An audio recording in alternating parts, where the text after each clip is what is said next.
Hello and welcome to Alyssa Jean's Reviews, and welcome to my review for Star Trek Prodigy Season 2, Episodes 11 through 20. So I've already covered Episodes 1 through 10 in a separate video, so go check that out. In that video I did this long spoiler-free introduction. This time no introduction, no spoiler-free anything. I'm diving right into the spoilers by going through each of the episodes. I will try to keep it spoiler-free for future episodes in case, let's say, you've only seen up to episode 14 or something like that. I won't spoil episodes that come later in the season as I'm reviewing like episode 11, 12, or 13 or 14, if you know what I mean. But do keep in mind, though, I am counting two-parters as one, and I will review them as one. So that's episodes 11 and 12, 15 and 16, and 19 and 20 are two-parters. So if for some reason you stopped in the middle of that two-parter, episode 15, 16, and you've only watched up to episode 15, note that when I get to that point, I'm going to talk about both of them as one. So keep that in mind. I will put timestamps in the description below if you just want to click on each episode review that you would like to watch. I did that for the previous video too. I forgot to mention that, but I also did that for that video. Okay, without further ado, let us jump into spoilers, starting with episodes 11 and 12. Okay, let's dive right into episodes 11 and 12, which is the last flight of the Protostar, parts 1 and 2. Now, the first thing I have to note is the title is a misnomer. This clearly is not the last flight of the Protostar. You can see that even by the end of episode 12, the Protostar is flying out, and this is not going to be the last flight. So it seems like they were trying to get really dramatic with the title. I don't love a lot of the titles this season. Some of them I do love, but this is one that I find to be just okay. And that also sums up my feelings of these episodes in general. Is they're okay, they're fine. I think my hang up with these episodes are that I feel like I've seen this story before 100 times. It's a very common trope, which is okay as long as your episode has something new to bring to the table, some new twist, some new spin, something that makes this plot, this story stand out amongst all the other stories I've seen that are exactly the same. And this one really doesn't, so I just felt like I was watching something I've seen before, and it does get the plot from point A to point B, which is what it was trying to do, and so it accomplishes that goal, but didn't do it in a very interesting way. And the tropes that I'm talking about is this thing where our hero or heroes have to convince some old curmudgeon to bounce back and see the world in a new light and come back and be a hero again. But this old curmudgeon like used to be a hero, but just doesn't see the world as in a very positive light anymore. And it's just like, man, man, go away, blah, blah, blah, blah. And then the hero eventually convinces this old curmudgeon to join their side. They then go on an adventure together. There's of course some adversity, some bump in the road along the way that they have to overcome, and obviously they will always succeed in their mission. So I just felt like I was watching something I've seen a million times. So it didn't really excite me. It was fine. It wasn't terrible. It was fine. I also got to say, Chakotay had a pretty quick turnaround from like, I'm going to leave children out in the ion storm to die, to we are all best friends. Like, it was a pretty extreme turnaround. And yes, I know we got to get the plot from point A to point B. I get that. But I think maybe not starting Chakotay off in such an extreme place where he's willing to let children die in the ion storm, and would have continued to do so if not for Hologram Janeway. So it was a very, very quick turnaround. I think that could have been done a little bit better. Even if you are going to do this repetitive trope that I've seen 100 times, I think you could still do it a little bit better.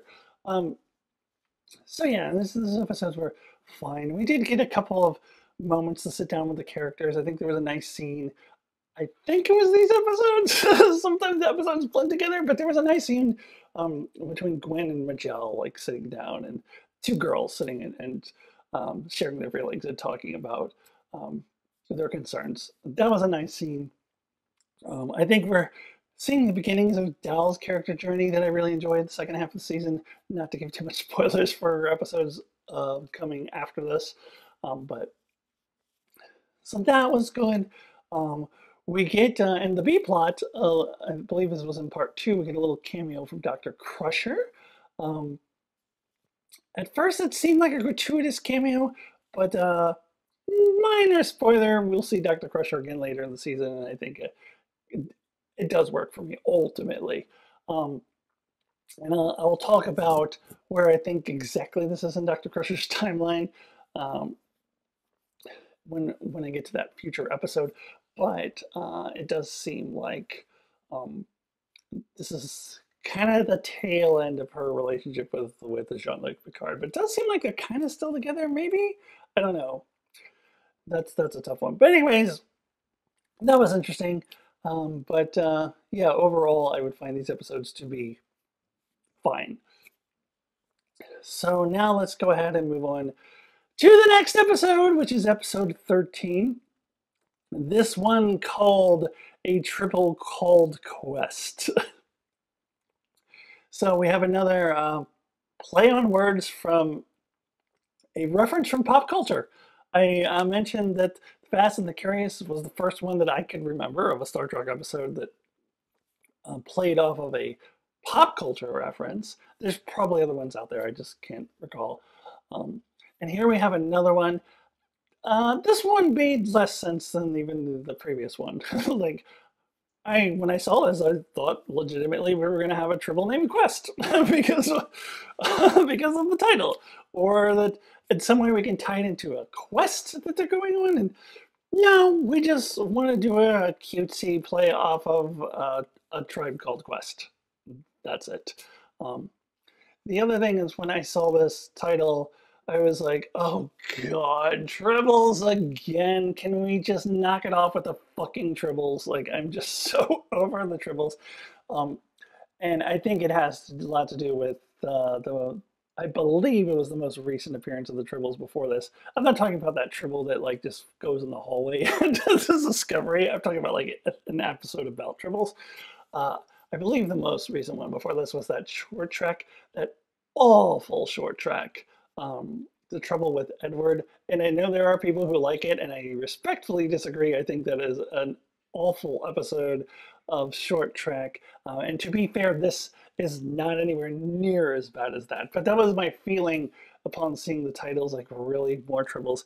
The trouble with Edward, by the way, the trouble with Edward is that it retcons the nature of the Tribbles, which they were originally explained to be the result of an evolutionary process. That when the predators are taken away, they can just multiply like that, which makes sense. And this episode decided, no, it was some dumbass dude in Starfleet who made the Tribbles that way, which is fucking dumb. And they did it in the name of comedy, and it was not only not funny, but it was actively unfunny. So, this, to be fair, not as bad as that. They're trying something different. They're making the Tribbles like bigger and like they have teeth now and they're scary, which is I laugh when I say they're scary, but it's kind of fun. It wasn't the worst thing. I did think it was a little dumb that the Klingon said that General Martok sent him there to solve the Tribble problem for the Klingons, or it was like they're our biggest enemy, the Tribbles, or something. And I could see that working if Martok did that as like kind of a prank, or like he just didn't like this guy and just wanted to get rid of him. Like, yeah, go take care of our Tribble problem. And then telling his advisors, yeah, I told him to go take care of the Tribbles. Like, that would work for me. But if he legitimately sent a scientist to go take care of the Tribbles, that's just stupid. But I'm sorry, it's just flat out dumb. But but while watching this episode the first time, I fell asleep in the middle, not having anything to do with the episode itself. It's just it was late at night and I was tired and I often fall asleep watching TV. So I fell asleep in the middle of it, woke up at the ending credits and turned off my TV. The next morning I thought, do I need to watch the other half of it? I mean, I can reasonably assume that they accomplished their objective and they move on to the next episode having accomplished what they were trying to do. So do I really need to see the details? And then I thought, well, I do plan on doing a review. I probably should watch the whole thing. And so I did, and I'm ultimately glad I did. There is one redeeming quality of this episode, and that is the character development for Rocktop. I complained on the last video that Rocktop may be a bit of a Mary Sue, like can never do anything wrong and can solve all of these problems that even accomplished Starfleet scientists can't do. This didn't completely solve that for me, but it did help a little bit in that the plot here was Rocktop learning to deal with making a mistake. That you're not a Mary Sue, you make mistakes, and learning to cope with that. That it is okay to make mistakes. So I did appreciate that. I mean, I think they were maybe a little too on the nose with Rocktop's log at the end. I learned that you can make. It's okay to make mistakes. Like, but it's a kid show, so I guess I got to give it some leeway.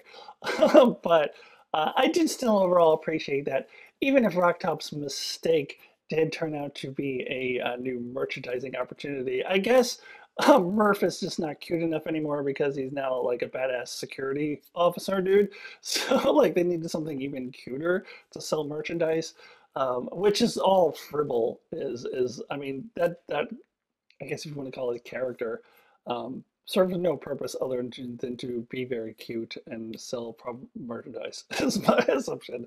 But even so, I did like the character development here for Rocktop. Now we move on to episode 14, which was called Correct Mirror. And I saw the title and was like, oh, gee, I wonder if the mirror universe is going to be involved. Then I read the description and it was like, oh, yes, it is. So I watched this episode, and I think this episode was a missed opportunity for a quality episode. It started off as sort of a combination between the Voyager episodes Shattered and the TNG episode Parallels, which Parallels, by the way, was referenced in a couple of the previous episodes. I forgot to mention that. I did get a little giddy when they referenced Parallels previously, and I didn't even mention that in my review. But this very much felt like a combination of those two episodes. And in fact, Chakotay even says, I've been through something like this before, clearly referencing the episode Shattered, which he was a big part of, he was the main character of. So um, it was looking good at the beginning because they did a couple of jumps into different universes, and one of the characters, I want to say was Dal, I don't remember who, pointed out, maybe it was Gwen, I don't know, somebody pointed out that the common thread between these universe jumps was that it was related to a mistake that they had made. There's a good direction to go in. There's like focus on that. How does this affect the characters?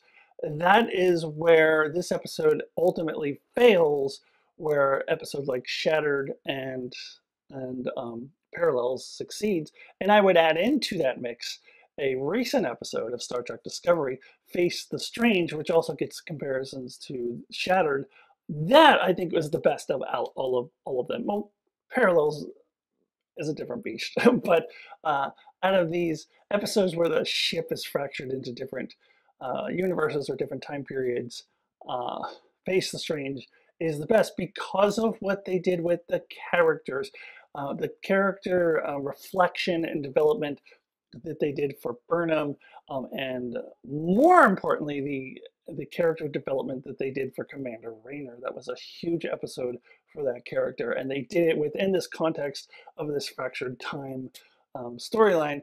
And in the beginning, when they were talking about, oh, this is mistakes that we made, it seemed like they could be going in that direction for this episode and making it a quality character-focused episode. Instead, they decided to just go off the rails and be gratuitous. First with uh, the thing where Zero and Rocktop, for no reason whatsoever, couldn't fit in the turbo lift. I know Rocktop is big, but if the plot needed them to fit in the turbo lift, they would have fit in there just fine. But they were just like, oh, we'll take another one. Um, and then they go off into this silly universe that has absolutely nothing to do with any mistakes that anyone made. It's just Captain Tuvix's ship. And it looked like the dudes from that episode last season where they went to the planet where everybody talked like Captain Kirk. Am I imagining that? Does it look like those guys? But so just a silly universe, and then we never see it for the rest of the episode. Um, and it was like, oh, look at this is Captain Tuvix. What if Tuvix had lived? Oh, he becomes captain. And so now we're getting away from like what could have been a good point, a good episode, like something like Shattered or Face the Stranger Parallels. We've moved away from that, and now we jump the shark by going to the mirror universe. I'm sorry. I guess the Mirror Universe is really popular. I just looked at IMDb and has one of the highest ratings so far. It has a 9. I gave it a 3 just to balance it out. The 3 is probably a little harsh for it. I probably would really give this a 4. Yeah, jumps the shark with the Mirror Universe. So we have the obvious problem that they're disregarding Deep Space Nine. The Terran Empire does not exist in this time period, and I do not believe that it would have time to recover from the time of Deep Space Nine, which I think is roughly 20 years prior to this, that the Terran Empire would not only be reformed, but they would all be completely evil again, whereas Deep Space Nine showed the Mirror Universe counterparts to be a little more nuanced than this.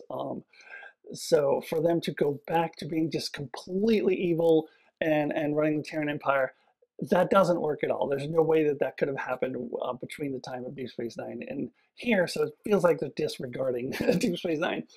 The only piece of headcanon I could use to kind of like make this work is that we have alternate timelines in the Prime universe, and there's different or even alternate universes within that. See parallels, see the beginning of this episode where there's just slight variations on the universe. So why can't the Mirror Universe also have offshoots? So this could be an offshoot of the Prime Mirror Universe, wherein the Terran Empire never was defeated. Um, so that could be what we're seeing. It's headcanon. It was never stated in the episode. Would have felt better if Chakotay had a couple lines about, hey, wait, I thought that the Alliance had taken over. Oh, I guess this is a offshoot of that universe or something. Which they didn't do. But even if they had, we still have the overarching problem that we have now gotten away from what the episode started out as. And because we want to go to the the Mirror Universe is fun. Having people act evil is fun. So fuck having a serious episode. I understand this is a cartoon, this is a kid show, but they have done in other instances serious, good episodes that can still have humor, but actually have a point and have character development. Actually, Prodigy is quite good with character development. So this was disappointing that they chose to go in this direction in the gratuitous, look, it's the Mirror Universe! Like, it's just, it jumped the shark. I will admit that there are funny parts in this episode that I did laugh at. I mean, Murph putting the goatee on, which really hurt their mission because people see Chakotay with the goatee and also see Murph. Like, what? But I did get a chuckle out of that. Um, and then I did like when they returned and Rocktop was like, even the whale was evil. Like, the whale being evil in itself was silly, but I did get a chuckle out of that line. Um, but and it just, I guess my problem is it reverts the Mirror Universe to where it's just like, I don't know, everybody is just evil. It's just there's no nuance. Even Discovery was able to have some nuance, even using that same time period of the Mirror Universe as the original series. Um, and this just really wasn't. It's just they just wanted it to be cool, to have the mirror universe, and I guess a lot of people ate it up since it got a 9. It has a current 9 rating on IMDb, but I did not. I was not fooled. This was bullshit. So that is how I feel about this episode. Okay, so before I get into episodes 15 and 16, let's just reflect so far about how the second half of season 2 is looking for me. This is after I saw what I have described as the best episodes of Prodigy, that two-parter, The Devourer of All Things, episodes 9 and 10. Um, Spoiler, I still consider that the best episode of Prodigy. Nothing in the second half of the season surpassed that for me. But so I watched that, and then getting into the second half of the season, 11, 12, 13, and 14. So up to this point, I am feeling very underwhelmed and starting to worry about the season. Uh, However, thankfully, we get back to what Prodigy has done best in this season, and honestly, what it did best in season 1 is serialized storytelling.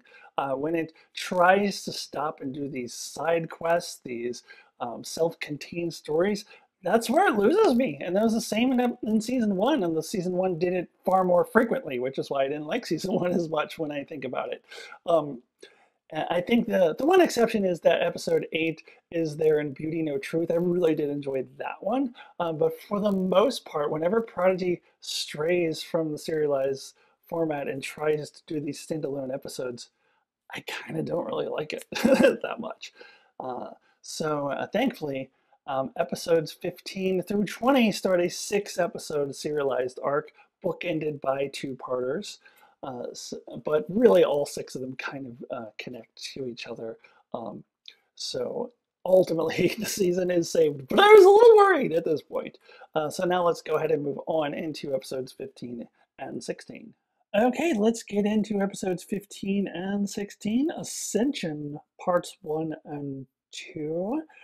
I guess this is a playoff of the main villain here, Ascensia.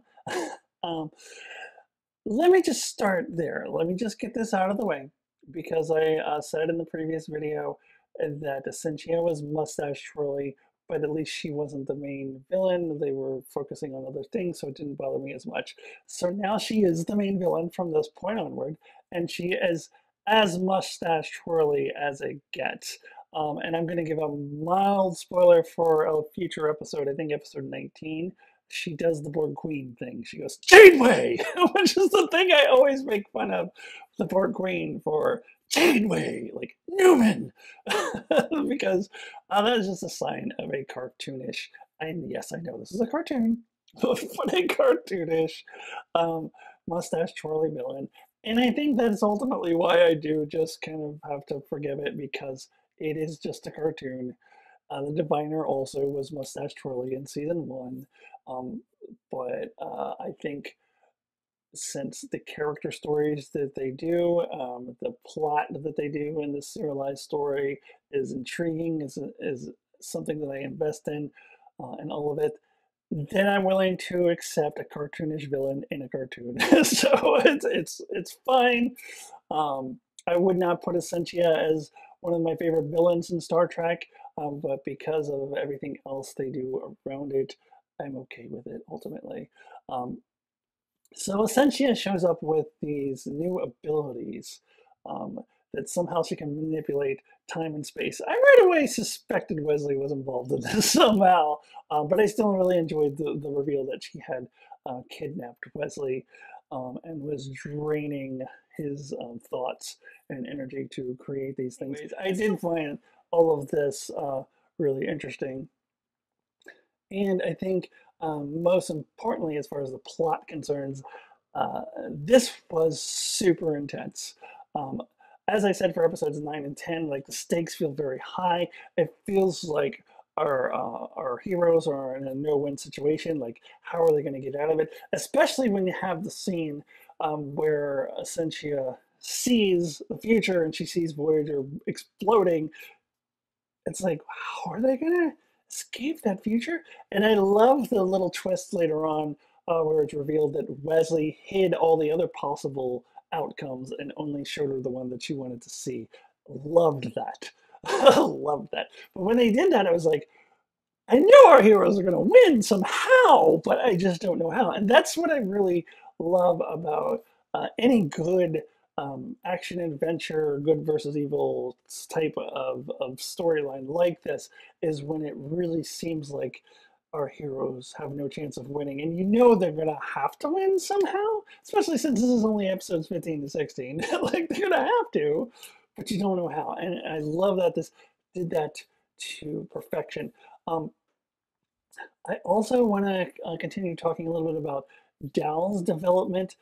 Here we're starting to see him more and more relinquish command a little bit. I think once he saw that glimpse of his future, that thing where he was like, "I don't want to be captain" or whatever it was that he said, which I think we saw in episode 20, but we'll get there when we get there. um, he is starting to feel okay with letting other people um, lead the way. And in this case, it's Majel. And it's interesting because it's not always the same person he relinquishes command to. We'll get into that a little bit more in the next episode.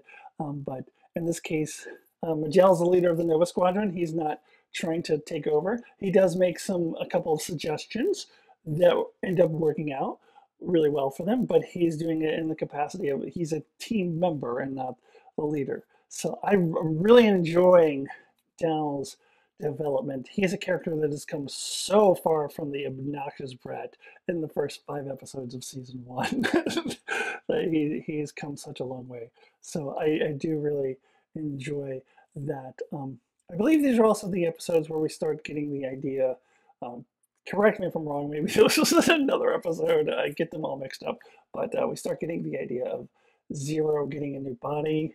Was that in episode 17? I could be wrong, but um, but no, wait, that is in episode 17. Sorry for the spoiler if you hadn't watched episode 17 yet. This is where Zero like sacrifices his body to turn old, or their body to turn old. But I do like we're starting to see this relationship between Jacob and Zero, like their friendship, which I'll get in more to that when I get into episode 17. So let me just go ahead and spill right into episode 17. Let's talk about uh, episode 17, which is called Brink. And I think this is the one where we first get the conversation with Jacob and Zero and the doctor about we're going to build Zero a new body. And uh, I'm enjoying uh, this friendship between Jacob, Pod, and Zero, or Jacob is just the one who's there for Zero. Um, we do seem to be sacrificing that romance that was set up between Magel and Zero. That kind of fades to the background. It's not completely gone, but it's not in the forefront anymore. But we can only hope for season 3 where we'll have time to develop that a little bit more. But it doesn't always have to be romance. It can be, I don't want to say bromance because Zero doesn't really have a gender. So, but you know, friendship is a good, is just the word for it. Um, so, um, Also in episode 17, again, we're seeing Dal defer command to Gwen. It's like, hey, your call. And it really is like, you can tell it takes a lot for him to do that. Like, hey, your call. You decide. This is your mission. Um, and I appreciate that Dal is able to do that. Certainly not something he would have been able to do in the past. And now Gwen makes a decision that then later Wesley says, no, no, no, no, you did it wrong. I told you all to stay together. So she starts, Wesley was kind of a jerk in that because he made her feel really bad. And she starts beating herself up over it.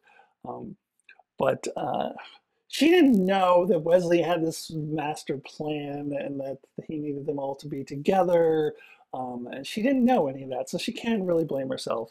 Um, but she made the best call that she could in the moment. It made a lot of sense. We have to rescue both my father. I forget what his name is when he's not called a diviner. He's called something else. So I'll just say Gwen's father and Wesley will split up and do that. Um, and it was a decision that made the most sense at the time. But Gwen is, I think, has always been the most developed character from the beginning. So she's always been good. Um, it was an interesting reveal that Wesley has been planning this the whole time. That this was his plan from the beginning to get captured so that Essentia would create that tech so that they could steal that tech and send the Protostar back to where it belongs. I feel like there must be a better way. Can we do a slingshot around the sun or something? Like, I feel like there would be a better way. But the story needs to happen, so let's go with this. We'll roll with it.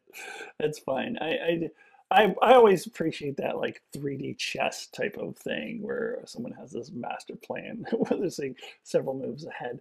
Um, Now, at the end of this, I do like how Dal makes the decision to give the transporter thingy to Wesley and Gwen's father so that they can be safely aboard Voyager because they're more important than the Dal and we'll call them the Protostar crew.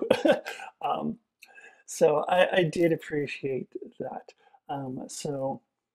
After episode 17, I'm back. Like I'm invested again. We're in the serialized stuff. I'm eating this up. So now let's go ahead and move on to the next episode. Okay, so now we move on to episode 18, Touch of Grey. And you're gonna have to forgive me. I am a Grateful Dead fan, a deadhead, and so I cannot think of anything other than this, and I have to get it out of my head. Dun, dun, dun, dun, dun, dun, dun. Must be getting early. Clocks are running late. Pavement on the morning sky looks so phony. I will get by. But dun dun dun dun dun.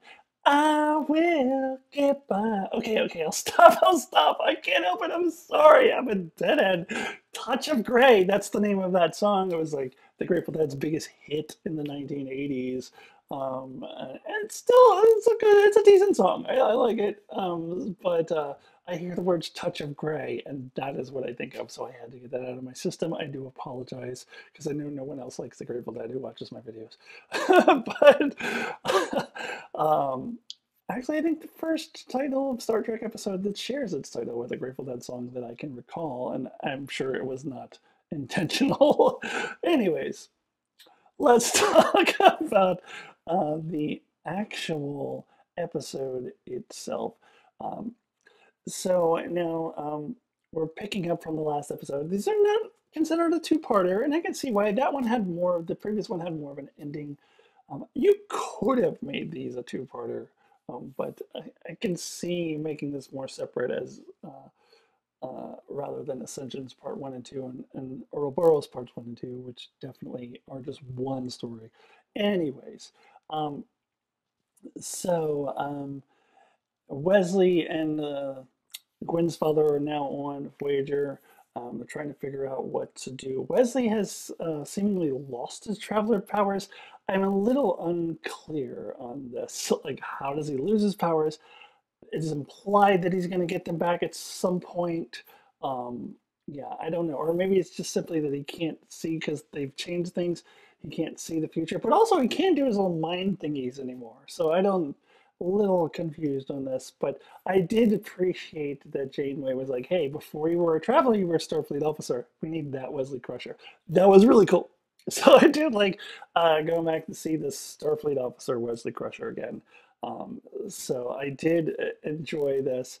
And then they go on this mission to rescue Dal and Gwen and all of those people who are now being put in this pit with one of the Loom.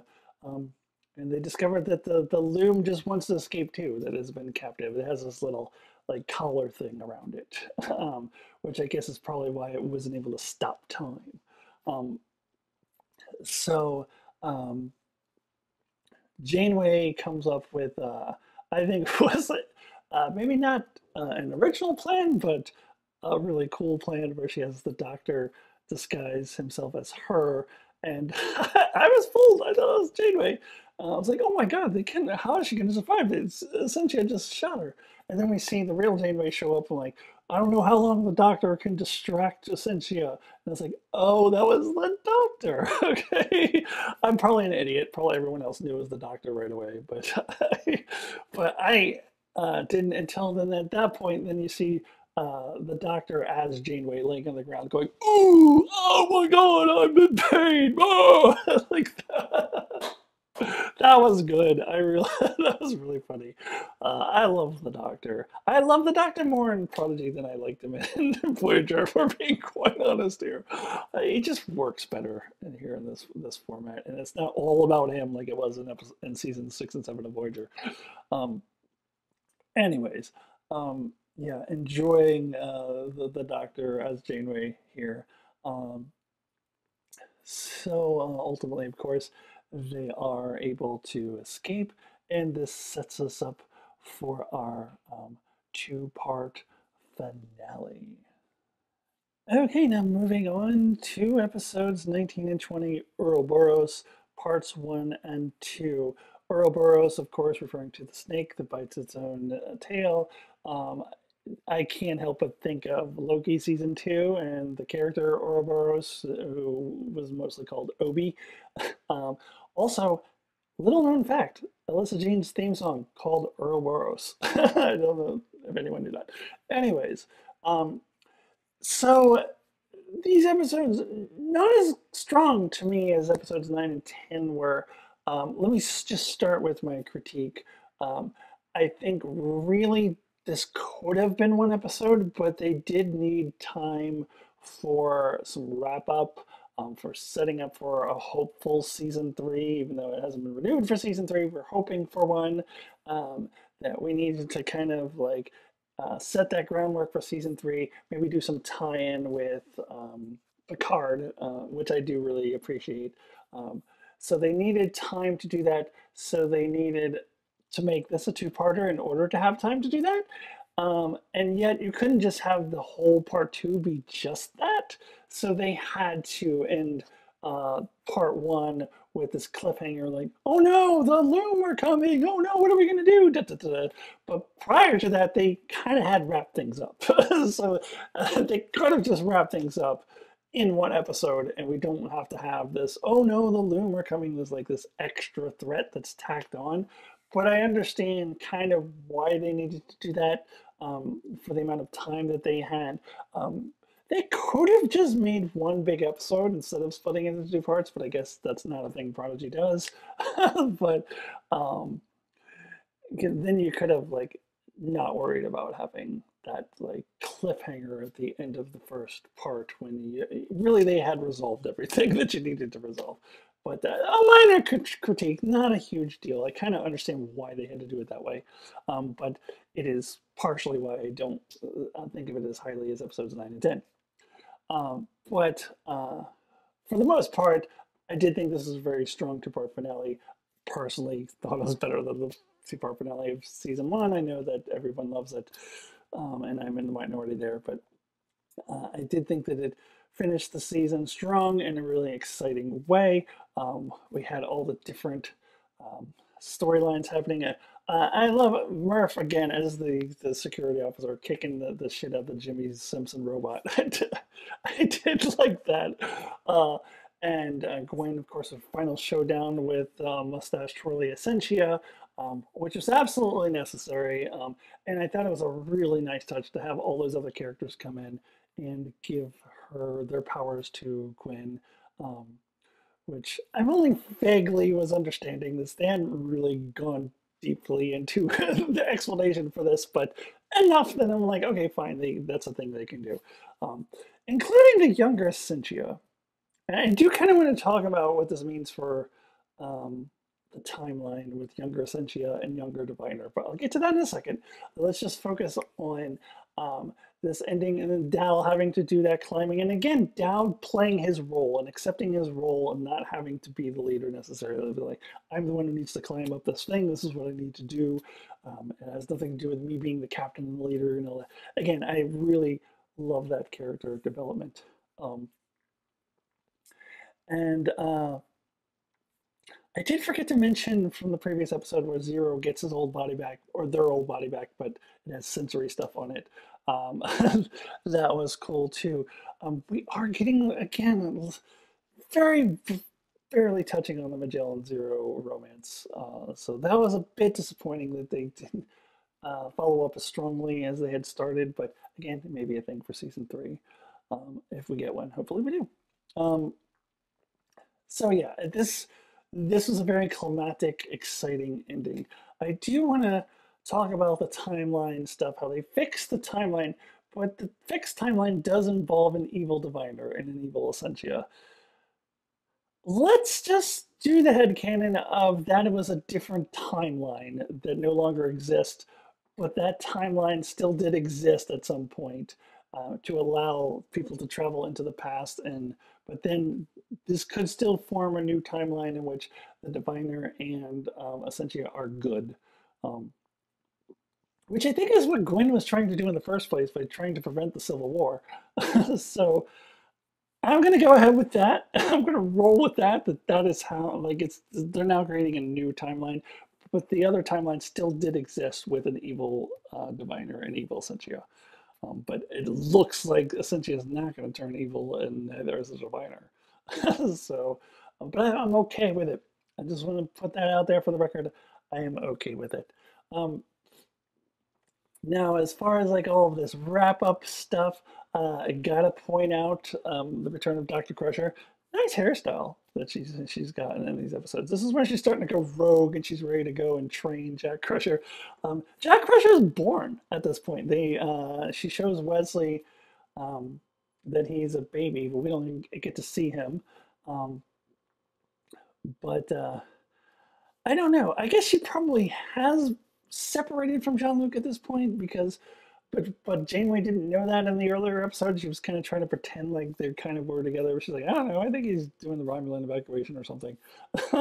um, so it all fits.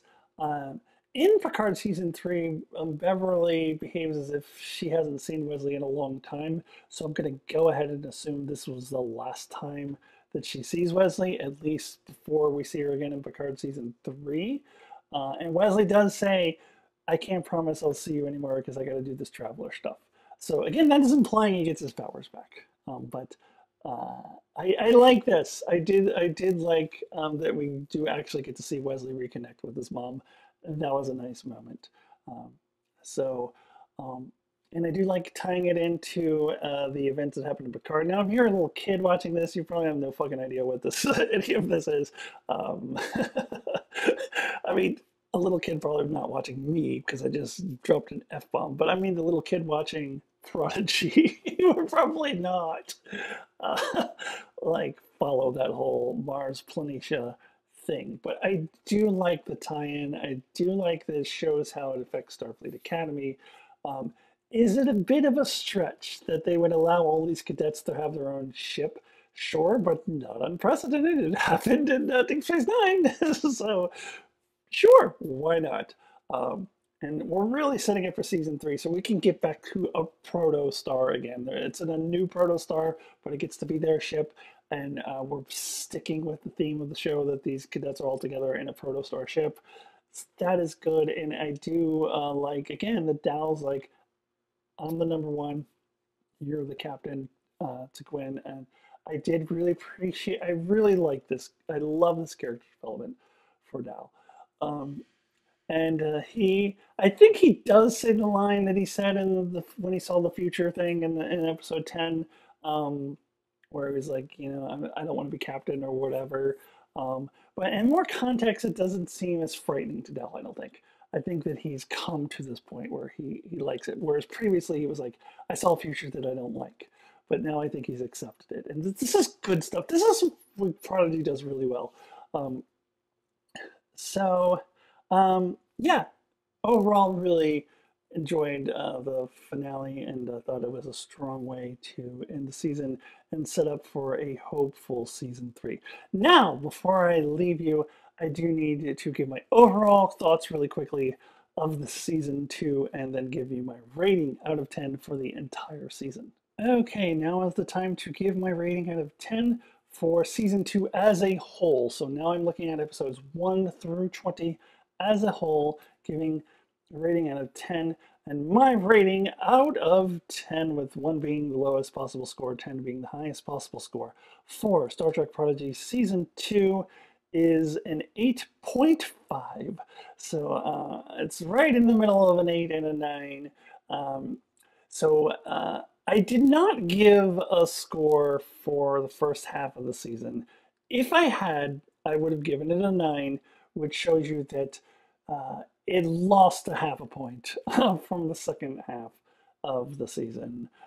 So I don't think the second half of the season was quite as strong as the first half, but it ended really strongly with those final 6 episodes, that serialized portion there. So it only loses half a point, not a full point. So we land on an 8.5. I also want to make an important comparison that I gave Discovery Season 5 a 9. And after the first half of the season, I was pondering whether Prodigy would equal or even be better than Discovery Season 5. I thought it had a really good shot of even topping Discovery Season 5. I know there'll be people who disagree, but Discovery Season 5 still to me is the best season of Star Trek in 2024 thus far out of 2 seasons. There were just too many problems with that second half of the season, and we've been taking into account those episodes 6 and 7, which I didn't love, which are problems that I think the Discovery didn't have in Season 5. So I do give it a slight edge, a 9 for Discovery and 8.5 for Prodigy. So I did want to make that distinction as well. So overall, though, this season did exceed my expectations of what season 2 could be. I had hopes for it. I talked about this in my previous video. I was not as big a fan to season 1 as other people were, but I had hopes for season 2, and it still, even with a slight downgrade in the second half of the season, still exceeds my expectations. This was high quality track. I'm comparing Discovery and Prodigy, but a 9 and an 8.5. This is peak Star Trek. We're watching peak Star Trek right now. I mean, look back in the last few years. For me personally, I know not everyone agrees, but Prodigy season 1 sticks out as an outlier, and I think a lot of people would agree that Picard season 3 sticks out as an outlier. I'm only going back a couple years. I'm not going back to Picard season 2, but because you look at Stranger Worlds season 1 and 2, you look at Lower Decks season 3 and 4, Discovery season 5. This is peak Star Trek right here. I'm sorry for all you haters who think everything Alex Kurtzman touches turns to shit. You're objectively wrong. This is the best Star Trek has ever been. So happy to watch some quality Star Trek. Now, as far as where everything fits together in modern Trek, to me, I still have Strange New Worlds and Lower Decks in a virtual tie for first place. If I have to choose one right now, I would have to put Strange New Worlds as a slight edge over Lower Decks. However, if Lower Decks Season 5 knocks it out of the park while I'm sitting here waiting for Season 3 to come out next year, Lower Decks could take the lead again. But those two are neck and neck. Then I have to have Discovery and Prodigy neck and neck for third place. And I would have to give the slightest of edge to Discovery because I didn't enjoy Season 1 of Prodigy that much overall. And Discovery Season 5 was better than Prodigy Season 2. Discovery definitely had a lot of problems all throughout its run, but so did Prodigy, in my opinion. So they're neck and neck, and not too far behind, honestly, Strange New Worlds and Lower Decks. Picard, it goes without saying, a distant 5th place, way behind the other 4. But we don't have to watch that anymore. That's gone now. So I'm fine with that. All right, everyone. Thank you so much for watching my review for Prodigy Season 2, Episodes 11 and 20, and then some little extra stuff I just gave you there. Please watch my videos from 1 through 10 if you haven't already. Check out all of my stuff. Subscribe. Please like. Liking is very important. I know I have a lot of subscribers. I know who always watch all my videos. I know I have more than 2. I only have 2 likes in the previous video, which is a low number for me. And I know I have a lot of subscribers who do. So if you're one of those subscribers and you generally did like my video, please go back and like the episode 1 through 10 one, and then also like this one as well. Thank you so much. I will see you all soon. Goodbye.